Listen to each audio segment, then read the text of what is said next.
好多廣東人咧都從老一輩嘅口中咧聽過個咁樣嘅禁忌，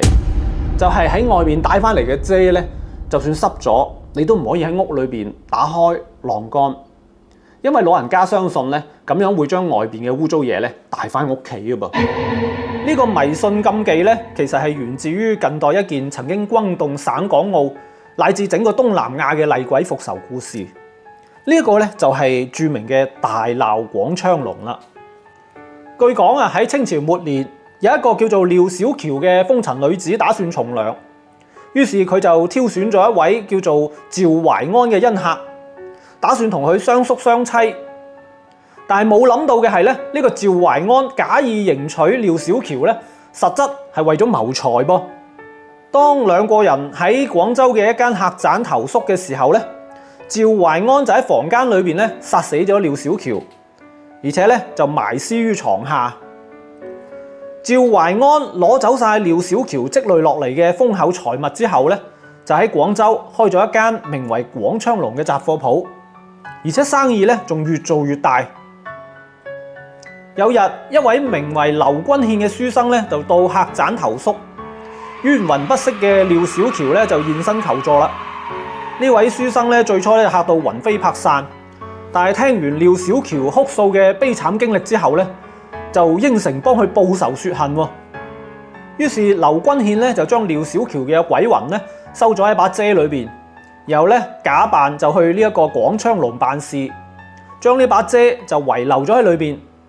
直到晚黑咧，趙懷安將把遮打開，廖小喬嘅鬼魂咧就用3尺紅綾咧就將佢勒死報仇。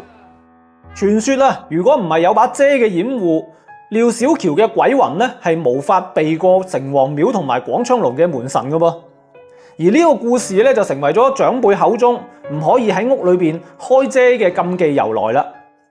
究竟呢個恐怖嘅鬼故係咪真嘅呢？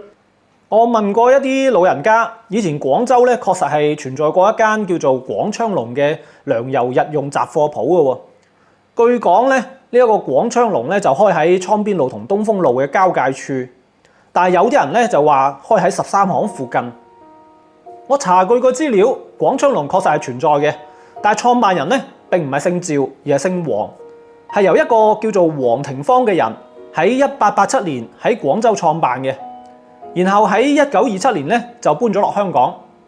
但係更有趣嘅咧係呢一個廣昌隆咧至今仍然喺度運營喎，而且仲開咗網店添。不過大鬧廣昌隆嘅鬼故咧就係虛構嘅，最早咧就係見於一首叫做《陰魂雪恨》嘅木魚歌。據講木魚歌嘅作者同黃廷芳咧係舊相識嚟嘅，佢就攞廣昌隆嘅店鋪名寫到故事裏邊。本來只係諗住開個玩笑，但係冇諗到咧，故事就成為咗爆款喎，令到廣昌隆個名咧就人盡皆知。而且陰魂雪恨呢個鬼故咧，仲被陸續改編成呢一個龍舟歌啦、南音啦等等嘅表演形式。到咗民國初年嘅時候咧，仲被改編成粵劇，劇名咧就係《大鬧廣昌隆》啦。而呢一出嘅粵劇咧，至今咧仍然一直係有演出嘅噃。但係我護花無計呀，實不相瞞，我為咗你，我1年嘅積蓄都已經花盡啦。明天到咗上世紀30年代到50年代，電影興起，呢一個家喻戶曉嘅故事咧，都成為咗熱門嘅改編題材噃。好似《廣昌隆恩仇記》、《大鬧廣昌隆》、歌唱大鬧廣昌隆、呆佬遇鬼等等，都係以呢一個故事原型進行延伸創作嘅粵語長片。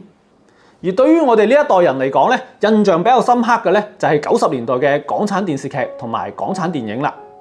一部係1993年由鄭丹瑞、陶君薇、吳大維、青山之可子主演嘅彩色港產電影《大鬧廣昌隆》，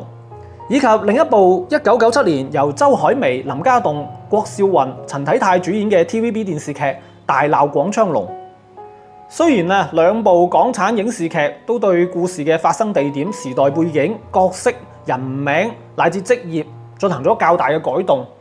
但係咧仲係保留咗原有嘅基本框架，所以令到呢一個故事咧可以一代傳一代，更加廣為人知。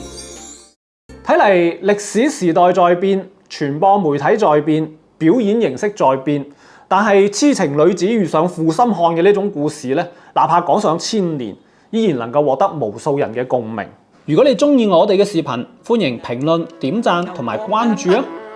好似陰風細細咯，嚇得我冇管眼。